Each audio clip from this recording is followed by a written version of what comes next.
Seguimos aquí entonces en esta segunda media hora de este programa 22 de Nunca Fuiste al Cine. Bueno, nos encanta cuando vienen invitados o invitadas aquí al estudio de La Tribu y bueno, luego de un impasse la semana pasada donde tuvimos una telefónica, lo tenemos a Lucas Escabino aquí con nosotros. Él es director, especialista en montaje y estructura dramática, docente, consultor de montaje, editor audiovisual y dirigió ¿Quién mató a mi hermano? Y Buenas noches Malvinas. Lucas, bienvenido. Bueno, muchas gracias por invitarme. Bien, te trajimos aquí primero para hablar un poco sobre montaje. Después Perfecto. Vamos a profundizar sobre otras cuestiones. Me encanta. Me parece que lo primero, chiques, es preguntar qué es el montaje en una película, en la producción de una película. Bueno, buena pregunta. Cortita, una sencilla, sí, ¿no? Es como un gran embudo. Para que te des una idea, confluye todo, todos los procesos previos, que son muchos, desde la escritura del guión, desde que se te ocurre una idea, escribís un guión, empezás a registrar material, que todo confluye ahí en esa etapa que es el momento de síntesis de todas esas etapas previas, de todas esas ideas previas que se vienen pensando y se vienen probando y se vienen intentando. Y es un momento en donde todo ese proceso confluye básicamente en dos personas, que es quien dirija y quien monte. Está a veces incluso en los créditos, o no sé si ahora o quizás en otras épocas, quizás la figura de montaje aparecía más como la figura de edición. No sé si son equiparables, porque siento que la edición se ve mucho desde un rol técnico y no tanto desde un lugar creativo o artístico, si se quiere. ¿Cuáles son los límites? O digamos, ¿qué hay más allá de simplemente cortar y unir piezas? Son equiparables. Obviamente editar o montar, ¿no? Tienen raíces más bien de la industria norteamericana, que es la edition, y le montage de la francesa, que es la otra industria grande, la europea. En realidad son equiparables, y sí, montar implica un proceso técnico de manipulación de las imágenes del soporte, ¿no? Históricamente el celuloide, y ahora la imagen digital a través de los sistemas de edición no lineal de las computadoras, que están corriendo en computadoras, y un proceso artístico, estético, artesanal también, de pensar las relaciones, los vínculos entre las imágenes, el ordenamiento, la selección, ¿no? Porque cuando uno filma una película se filma mucho excedente de material, y entonces elegir cuáles son los momentos más logrados para incluirlos en la película, con cierta lógica, ¿no? De acuerdo a cómo se hayan registrado, con cierta lógica de ordenamiento ya que uno previamente tiene, pero hay que probarlo después, a ver cómo funciona. Entonces se aplican muchos aspectos narrativos, muchos aspectos que tienen que ver o conceptos que te acercan, digamos, a la estructura dramática o a la dramaturgia o a la narrativa, a la escritura, por ejemplo, ¿no? Es un proceso en donde todo el proceso de guionado o de escritura de la película se pone un poco en cuestión y se lo prueba y de alguna forma se lo critica y se lo procesa también, ¿no? ¿Y qué momento empieza el trabajo del montaje? Porque vos decías, se encargan dos personas, el montajista y el director, cuando quizás ya está todo rodado, todo filmado, pero me imagino que no debe ser algo que empieza en el momento en que entran a la sala de montaje o a la isla de edición, porque me imagino que la cantidad de material con la que se puede llegar a encontrar un montajista de la nada es enorme. Sí. Digamos, ¿en qué momento empieza a planificarse? Si es que es algo que se planifica con tiempo o si también puede variar según la película y el equipo que esté trabajando. Sí, depende mucho de las condiciones de producción. Empieza a pensarse incluso antes de filmar uno, ¿no? Para que se den una idea, planificar, o sea, decidir los lugares, qué cosas se filman y de dónde se las filman, en el espacio de la escena y de las locaciones, tiene implícito ya de por sí una idea de montaje, ¿no? Se descompone el espacio de cierta forma para montarlo luego de otra forma, pero técnicamente empieza a realizarse el montaje cuando ya hay imágenes registradas, ¿no? O sea, todo lo demás es como un boceto previo o una planificación previa para montar. Entonces sí, de alguna manera está implícito, incluso en la composición de la imagen, ¿no? En cómo se encuadra, cómo se hacen mover a los personajes, o en documental cómo estimulás, digamos, la reflexión en el registro de una entrevista o cómo registras un espacio, una acción de personas reales. Ya de por sí tiene implícito una idea de montaje, pero no es el montaje en sí. El montaje en sí comienza cuando ya tenés material registrado y técnicamente puede empezar al día siguiente que empieces a filmar, digamos, ¿no? Pues muchas veces se hace en paralelo este proceso. No necesariamente tenés que terminar de filmar para ponerte a montar. De hecho, nosotros hicimos una película a través de la cual conocimos a Rodrigo, la de Luciano Arruga, Quien mató a mi hermano, que duró 4 años de producción, pero en el proceso de producción íbamos montando cosas que íbamos registrando y ese montar cosas nos iba despertando ideas o nos iba como dando la pauta de cómo registrar después nuevos entrevistas o encuentros o actividades o acciones, ¿no? En concreto. Y Lucas, justamente acá, perdón, me tengo que acomodar, pero el micrófono me queda muy alto. Estabas hablando del documental de Quién mató a mi hermano y se me viene a la cabeza la pregunta de rol como montajista. ¿Qué diferencia hay entre cuando montás un documental y montás una ficción, no? Hay una diferencia en el rol del montajista. Sí. Es como más esto que hablaba yo de la planificación está menos, en todo caso, menos desarrollada esa planificación en un documental. Depende mucho del tipo de documental, ¿no? Pero en general, por experiencia, me doy cuenta que hay mucha menos planificación tan al detalle como si la hay en una ficción, más allá que puede haber ficciones filmadas como un documental, ¿no? Y después una cosa muy concreta es la cantidad de material registrado, ¿no? Por lo general en las ficciones es bastante más acotado que en los documentales, que es bastante más excedente, ¿no?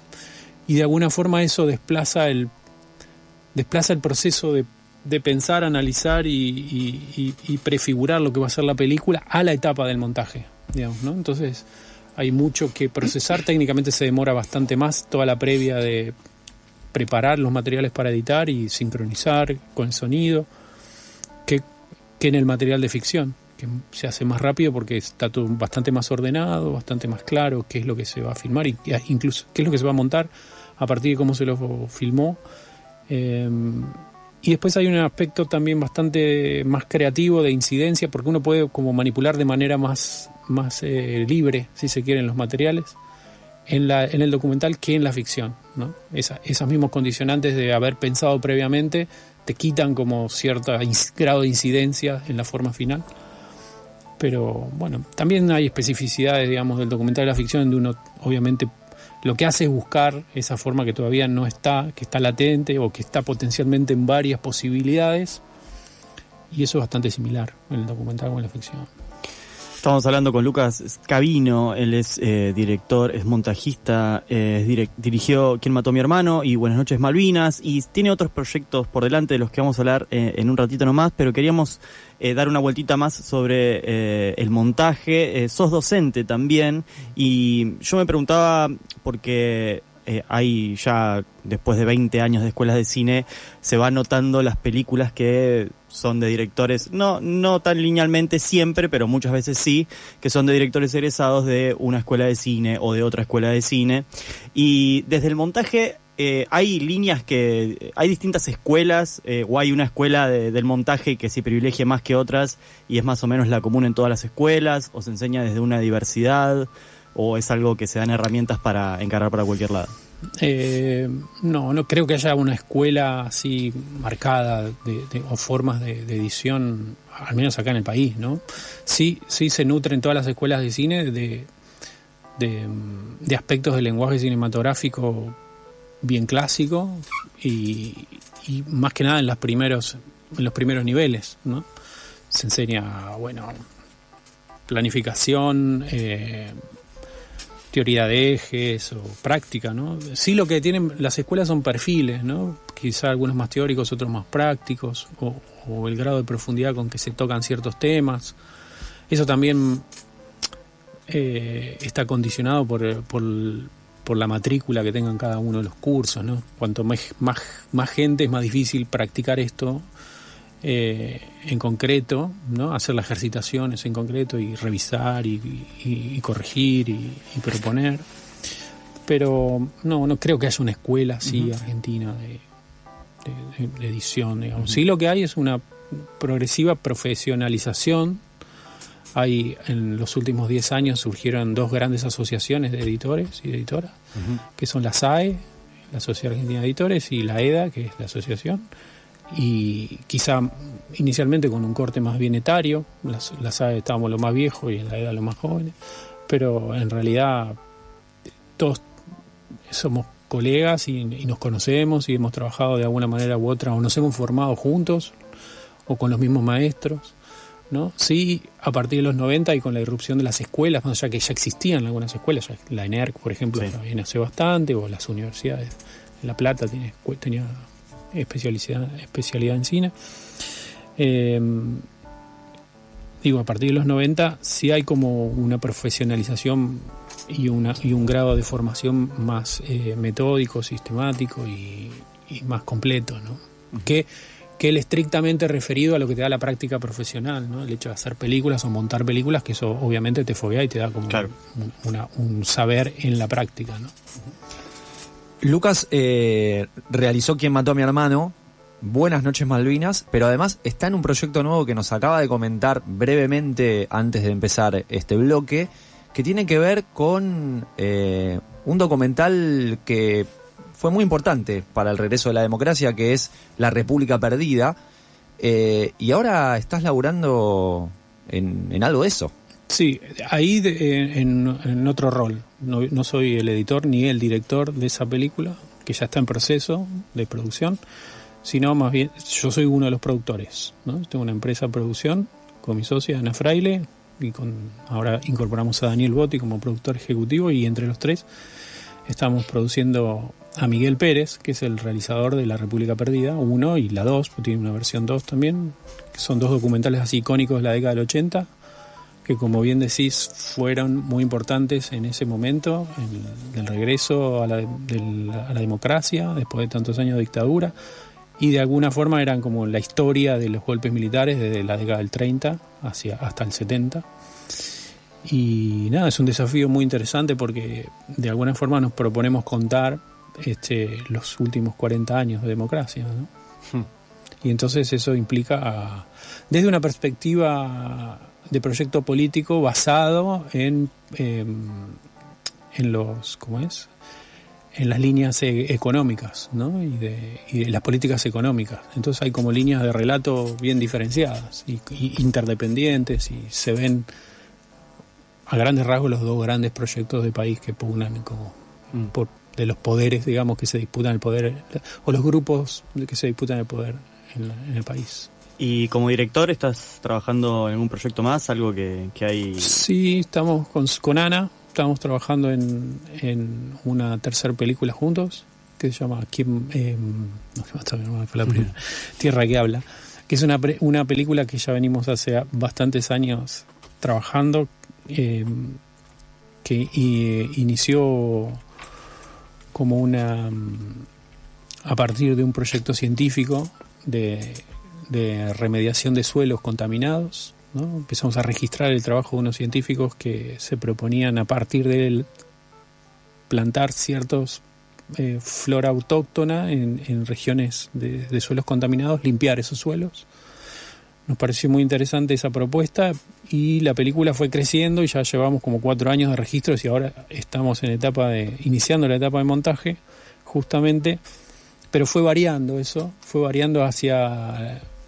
una crítica a la propiedad de la tierra y a los sistemas de producción y la explotación del territorio, la propiedad del territorio, y hacemos como una analogía. Eso es muy interesante porque inicialmente era una coproducción con Colombia, y entonces fuimos a hacer registros en la zona del Cesar, que es al noreste de Colombia, a una población de un pueblo originario llamado Los Cancuamos, con un sistema de autogestión y de control de los sistemas de producción del territorio, muy interesante. Y aquí lo hicimos en Neuquén, con una comunidad mapuche en las afueras de la ciudad de Neuquén, y construimos así como lazos entre las 2 comunidades, ¿no? Ailín, que es una de las protagonistas, aquí en Neuquén viajó con nosotros a Colombia y estuvo en relación con con la gente de allí, de Chemesquemena, que es la reserva de Cancuamos. Así que la película se fue transformando, fue cambiando y estamos muy entusiasmados con lo que potencialmente nos brinda todo el registro que hemos hecho de material en estos años. Lucas Escabino, director, montajista, docente. Muchas gracias, Lucas, por venir hasta aquí, hasta la tribu. Gracias a usted por invitar.